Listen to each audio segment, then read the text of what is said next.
Brace Lord. இன்னைக்கு ஏசப்பா உங்களுக்காக சொல்கிற வார்த்தை என்ன அப்படின்னா, கர்த்தரை எப்பொழுதும் எனக்கு முன்பாக வைத்திருக்கிறேன், அவர் என் வலது பாரிசத்தில் இருக்கிறபடியால் நான் அசைக்கப்படுவதில்லை. ஆமீன்.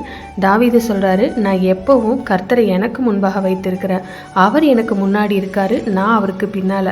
அவர் முன் நடக்கிற ஒரு தேவன். இப்போது உங்கள் வாழ்க்கையில் கொஞ்சம் யோசிச்சு பாருங்கள், நீங்கள் முன்னாலேயா இல்லை ஆண்டவர் முன்னாலேயா? சிலர் பார்த்தீங்கன்னா, ஆண்டவரே நான் இந்த காரியத்தை செய்ய போகிறேன், இதை சக்ஸஸ்ஃபுல்லாக எனக்கு முடிச்சு கொடுங்க, இதை ஆசீர்வதிங்கன்னு சொல்லுவாங்க.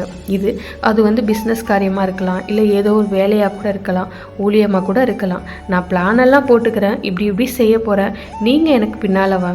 இப்படி இன்னும் சில பேர் பார்த்தீங்கன்னா, நீங்கள் என்ன சொல்கிறீங்களோ அதை நான் செய்கிறேன் ஆண்டவரே, நான் எந்த மாதிரி பிஸ்னஸ் பண்ணணும் என்னை நடத்துங்க, இந்த காரியத்தை நான் எப்படி செய்யணும் ஆண்டவரே என்னை நடத்துங்க.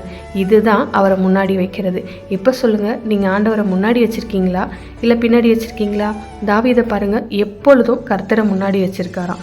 கோலியாத்துன்ற ராட்சதனை சந்திக்கணும், பெரிய ஆளாக இருக்கிறான், இவர் ரொம்ப சின்ன பையனாக இருக்கிறாரு, இவ்வளோ பெரிய ஆளை எப்படி ஜெயிக்கிறது அப்படின்னா கர்த்தரை முன்னாடி வச்சுருக்காரு. அதனால தான் அவர் சொல்கிறாரு, நீ ஈட்டியோடும் பட்டயத்தோடும் வர, நான் கர்த்தரோடு வர, அவர் எனக்கு முன்னால் இருக்கிறாரு. அப்போது நீ என்னை தாக்கணும் அப்படின்னா முதல்ல அவரை தான் நீ அடிக்கணும். உன்னால் அவரை டச் பண்ண முடியுமா?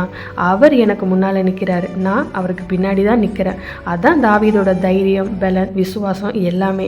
தாவீது அந்த மாதிரி தைரியம் இருக்கிறதுனால தான், கர்த்தரை முன்னாடி வச்சிருக்கிறதுனால தான் கரடியை பார்த்தாவோ சிங்கத்தை பார்த்தாவோ இல்லை கோலியத்தை பார்த்தாவோ அவருக்கு பயமே இல்லை. இதுதாங்க ஆண்டவரோட நடக்கிற அனுபவம். உங்கள் வாழ்க்கையில் நடக்கிற எல்லா காரியத்தையும் அவரோட ஷேர் பண்ணலாம், பேசலாம்.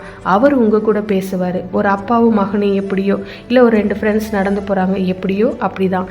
அந்த மாதிரி நடக்க உங்கள் வாழ்க்கையை அர்ப்பணிச்சிட்டிங்க அப்படின்னா எப்போவுமே மனசுக்குள்ளே ஒரு தைரியம், சந்தோஷம்.